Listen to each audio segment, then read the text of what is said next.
In this video, I'm going to show you how to fix it when your internet isn't working well on any Roku device. So if you're experiencing lag or apps not loading, this video is for you. So the first thing you want to do is scroll down to settings. From here, we're going to go to network. We're going to go to about. And the first thing I recommend you check is your signal strength. So if it's not good or excellent, this could be a problem of your device being too far away from your router. And in that case, you either need to move it closer or you need to consider getting a wired connection by purchasing an Ethernet adapter for your Roku device.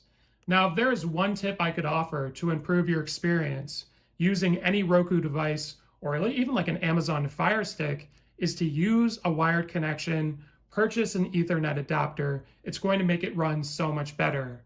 Even when you have fast internet, you can still have problems with these devices if you're not using a wired connection.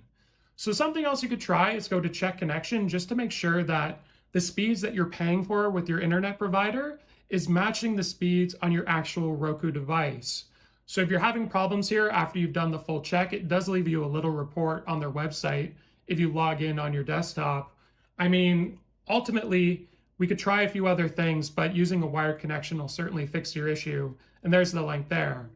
So let's now go back. Another thing you could also try is scroll down, and we're going to go to System. From here, we're going to scroll over, and then we're going to go to Advanced System Settings. Now from here, you can do a network connection reset, and this is going to reset your network connection, erase all your wireless data settings, network settings, and your Roku player will automatically restart. After having done a reset connection on your network, if it still hasn't fixed any of your issues, I would, consider purchasing a wired connection.